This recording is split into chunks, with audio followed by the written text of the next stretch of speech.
जय गुरु जी, संगत जी। ओम नमः शिवाय, शिव जी सदा सहाय। ओम नमः शिवाय, गुरु जी सदा सहाय। ओम नमः शिवाय, शिव जी सदा सहाय। ओम नमः शिवाय, गुरु जी सदा सहाय। संगत जी, ये मेरा शुक्राना सत्संग है। थोड़े दिन से मैं देख रही हूँ कि मेरे नीचे फ्लोर पर कुछ लोग रेंट पे रहने आए हैं। ठीक है, काफ़ी मतलब 1-2 महीना हो चुका है और वो दिन रात ढोलक मंजीरे बजाते रहते हैं, बेवक्ते भी बजाते रहते हैं। ये देखते ही नहीं है कि किसी के सोने का टाइम हो रहा है। रात के 12-12, 1-1, 2-2 बजे तक ढोलक मंजीरे उनके बजते रहते हैं। तो काफ़ी परेशान हुई इस चीज़ से मैं। और फिर एक दिन मैंने उनसे रिक्वेस्ट की थक हार के कि भई हम ऑफ़िस जाने वाले लोग हैं, हमारे बच्चे हैं 2 छोटे-छोटे, सुबह हमें जल्दी उठना पड़ता है, फिर हम ऑफ़िस के लिए निकल जाते हैं और रात को 10-11 बजे घर में घुसते हैं, तो आप शोर ना किया करें। तो उस दिन फिर उन्होंने कहा कि हाँ ठीक है, चलो आज के बाद हम नहीं करेंगे। और फिर उसके बाद क्या हुआ, परसों तरसों उन्होंने फिर से ऐसे ढोलक बजाना शुरू कर दी। तो मैंने क्या किया, मैंने वॉइस रिकॉर्ड करके उनकी मकान मालकिन को भेज दिया कि देखो आपके यहाँ पे अभी भी ये सब हो रहा है, जबकि हम रिक्वेस्ट कर चुके हैं। तो उस लेडी ने क्या किया, अपने किराएदार को बोल दिया कि देखो तुम्हारे यहाँ से इन्होंने रिकॉर्डिंग भेज दी है मुझको। और उल्टा वो लेडी मेरे से बहसबाजी करने लगी कि हमने तो ये मकान बेच दिया है और मैं तो अभी उसी गली में से आई हूँ, मुझे तो कोई आवाज़ नहीं आ रही। तो मैंने कहा कि अब आप क्या चाहते हो, मैं क्या वीडियो बना के भेजूँ? तो वो बदतमीज़ी करने लग गई। तो मैं फिर कहने लगी हमने तो उनको घर बेच दिया। फिर मैंने कहा ठीक है, आपने बेच दिया तो अब आप बोलना मत। फिर क्या हुआ, उस मकान मालकिन ने जैसे उनको रिकॉर्डिंग भेजी जो मैंने उनको भेजी थी, उन लोगों ने चिढ़ाने के लिए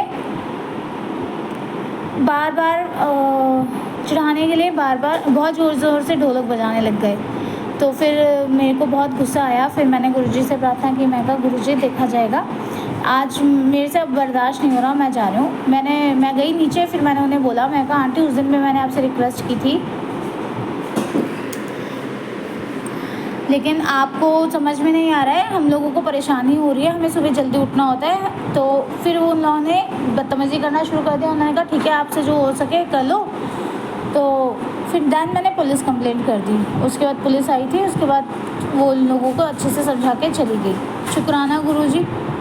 लेकिन फिर अब कल क्या हुआ, कल फिर से उन लोगों ने ढोल तमाशे बजाने शुरू कर दिए। अब सिर्फ मुझे ही नहीं, मेरे पड़ोस वालों को भी डिस्टर्बेंस होने लगा। तो सब लोग इकट्ठे हो गए और फिर मैंने गुरुजी से अरदास की कि गुरुजी अब जो भी होगा देखा जाएगा।